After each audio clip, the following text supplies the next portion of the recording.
नमस्कार, भारत 24 देख रहे हैं आप और मैं हूं प्रीति नेगी। आपके साथ बुलेटिन की शुरुआत बड़ी खबर के साथ करेंगे। पीएम नरेंद्र मोदी का उत्तराखंड दौरा आज है और पीएम मोदी रजत जयंती समारोह में हिस्सा लेंगे।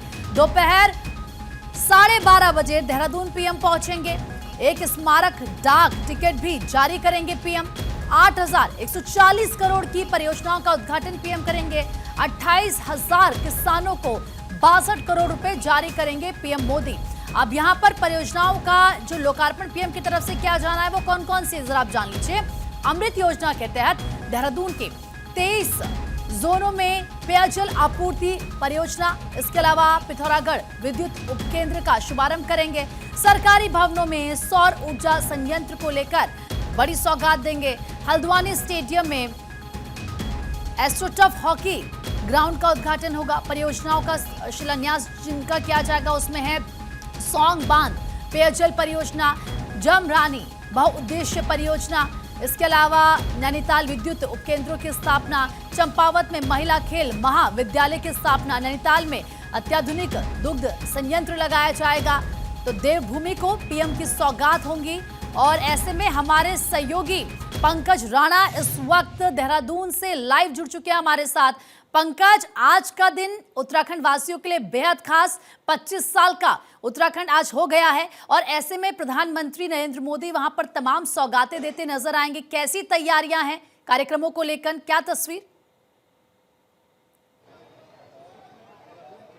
बिल्कुल प्रति, देखिए ये ऐतिहासिक दिन है आज हम सबके लिए और उत्तराखंड वासियों के लिए। और जिस तरह से पिछले 1 नवंबर से उत्तराखंड में रजत जयंती पर्व मनाया जा रहा है, उसी का हिस्सा आज ये है कि आज जो क्षण है, ये ऐतिहासिक पल उत्तराखंड के इतिहास में दर्ज होने जा रहा है। बड़ी संख्या में जो लोग हैं वो प्रधानमंत्री नरेंद्र मोदी को सुनने के लिए पहुंच रहे हैं। देखिए स्कूली छात्र छात्राएं हैं, उसके साथ साथ ही जो स्थानीय लोग हैं वो लगातार प्रधानमंत्री नरेंद्र मोदी के कार्यक्रम के लिए सुबह से ही उनके आने का सिलसिला शुरू हो गया है। हालांकि वो 11:30 बजे के बाद आएंगे, लेकिन सुबह से ही लोगों में उत्साह आपको नजर आ रहा होगा। बड़ी संख्या में लोग पहुंचे हुए हैं और सबसे बड़ी बात यह, क्योंकि देखिए जितनी बड़ी संख्या में लोग आ रहे हैं उसको मैनेजमेंट करना बड़ी चुनौती है, इसलिए पुलिस के जवान भी आपको नजर आ रहे होंगे। हर चाक चौराहे पर पुलिस के जवान यहाँ खड़े हुए हैं और खुद इस साइड देखेंगे तो जो एसएसपी देहरादून है अजय सिंह, वो यहाँ मुस्तैद हैं। वो लगातार ग्राउंड पर खड़े होकर जो मैनेजमेंट है वो कर रहे हैं और खुद ट्रैफिक को कंट्रोल कर रहे हैं। तो ये कह सकते हैं कि जब ऐसा कोई मौका आता है, ऐसा कोई पर्व आता है उत्तराखंड के लिहाज से, तो सभी लोग एकजुट होकर उसको सफल बनाने में जुड़ जाते हैं। प्रधानमंत्री का कार्यक्रम है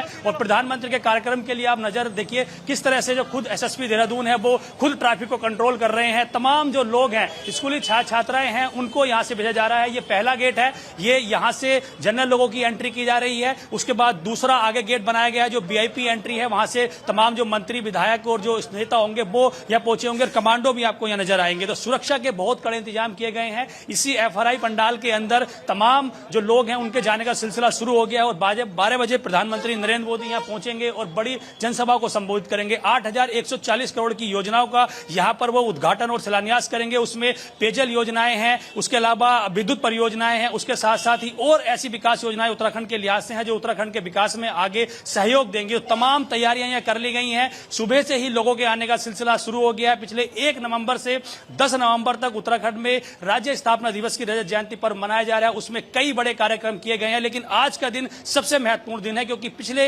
1 महीने से जो लगातार सरकार तैयारी कर रही थी उसका वक्त आज आ गया है। प्रधानमंत्री नरेंद्र मोदी का दौरा है और जब वो यहां आएंगे तो एक ऐतिहासिक क्षण उत्तराखंड के लिए होगा। तमाम उत्तराखंड वासी उन्हें सुनने के लिए आ रहे हैं। देहरादून ही नहीं बल्कि आसपास के क्षेत्र से, दूसरे जिलों से भी लोग आ रहे हैं। और देखिए महिलाओं में भी उत्साह है। इधर आप देखेंगे तो तमाम बड़ी संख्या में जो महिलाएं हैं वो प्रधानमंत्री को सुनने के लिए जा रही हैं। स्कूली छात्र छात्राओं में उत्साह है। आज छुट्टी होने के बावजूद भी बड़ी संख्या में जो छात्र हैं, युवा है, वो पहुंच रहे हैं। युवाओं में खास उत्साह आपको नजर आ रहा है। तो कुल मिलाकर कह सकते हैं कि जो ऐतिहासिक पल है उसको का साक्षी बनने के लिए आज बड़ी संख्या में जो यूथ है वो यहां पहुंच रहा है और तमाम लोगों का सिलसिला आने का जारी है। सुबह से ही प्रधानमंत्री को इंतजार इसलिए भी खास रूप से आज किया जा रहा है क्योंकि यहां आज बड़ी सौगात देंगे। रजत जयंती पर्व है। उत्तराखंड 25 साल का युवा उत्तराखंड हो गया है। इन 25 सालों में क्या कुछ हमने पाया है, क्या कुछ और हमें किया जानी है, ये तमाम चीजें का प्रेजेंटेशन मुख्यमंत्री पुष्कर सिंह धामी प्रधानमंत्री के सामने रखेंगे। 45 मिनट की एक फिल्म तैयार की गई है जिसमें में पिछले 25 साल का एक रोड मैप इसमें रखा गया है कि किस तरह से हम 25 सालों में हमने क्या कुछ पाया है, कैसे केंद्र पोषित योजनाओं को हमने धरातल पर उतारा है। ये तमाम चीजें इस प्रेजेंटेशन में रहेंगी।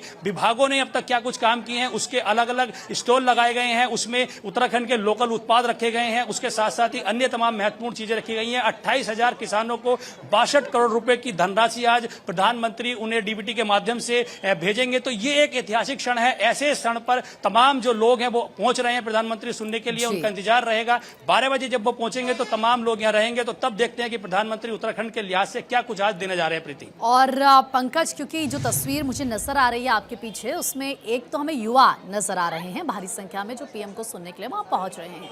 दूसरा, जैसे कि आपने कहा कि युवा उत्तराखंड हो चुका है, 25 साल का उत्तराखंड हो गया है। और जैसे कि जब 25 साल का कोई युवा होता है, एनर्जेटिक वो होता है, कहा जाता है कि उसी वक्त सबसे ज़्यादा मेहनत की जाती है।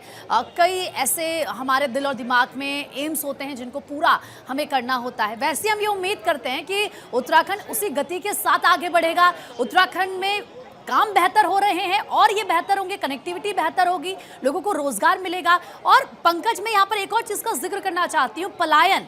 क्योंकि आज भी जब हम गांव को देखते हैं, कहीं ना कहीं वो गांव वीरान पड़े हैं। उम्मीद ही हम करते हैं कि अब वहां पर भी काम होगा और पलायन पूरी तरीके से खत्म होगा, लोगों को वहीं रोजगार मिलेगा। ये एक क्या सरकार की बड़ी कोशिश नजर आएगी अब आगे?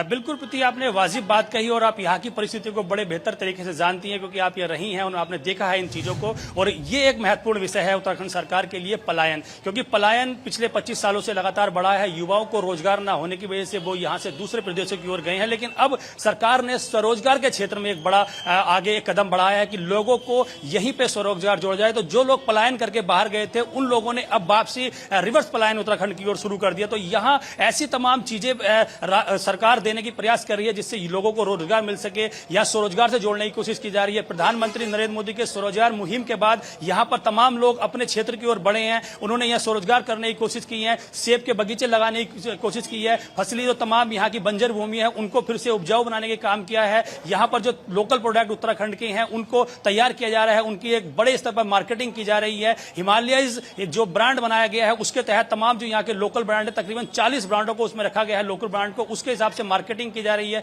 लोगों को स्वरोजगार से जोड़ने का काम किया जा रहा है। तो ये एक बड़ी मुहिम है पलायन को रोकने के लिए कि इससे अगर हम आगे बढ़ेंगे, स्वरोजगार से लोगों को जोड़ेंगे तो रोजगार लोगों को यही मिलेगा और उसके साथ साथ ही आगे बढ़ाया जाएगा। इसके साथ साथ एक बड़ी बात ये मैं बता दूं कि मुख्यमंत्री पुष्कर सिंह धामी ने यहां जो एक बड़ा इन्वेस्टर समिट किया था जिसमें 3,000 करोड़ रुपए के एमओयू, 3 लाख करोड़ रुपए के एमओयू साइन हुए थे, उसके तहत अब तक सरकार तकरीबन 1.5 लाख करोड़ रुपए की ग्राउंडिंग कर चुकी है। इसकी एक बड़ी सेरेमनी रुद्रपुर में की गई थी, इसमें अमित शाह केंद्रीय गृह मंत्री आए थे, उन्होंने उसकी ग्राउंडिंग की थी। तो ये एक बड़ा प्रोजेक्ट सरकार लेके आ रही है कि यहाँ के पर्वतीय क्षेत्रों के साथ साथ जो यहाँ इंडस्ट्रियल एरिया है उसको आगे बढ़ाया जा सके और यहाँ पर इंडस्ट्री लगाई जा सके ताकि यहाँ के लोगों को यही रोजगार मिल सके। तो यही एक बड़ा चुनौतीपूर्ण आगे के लिए रहेगा कि हम 25 सालों में तमाम बिल्कुल 25 सालों में उत्तराखंड कितना बदला है ये हमने देखा है और यही उम्मीद हम करते हैं। क्योंकि पहाड़ों को लेकर एक बात कही जाती है कि पहाड़ का पानी और पहाड़ की जवानी पहाड़ों के काम नहीं आती।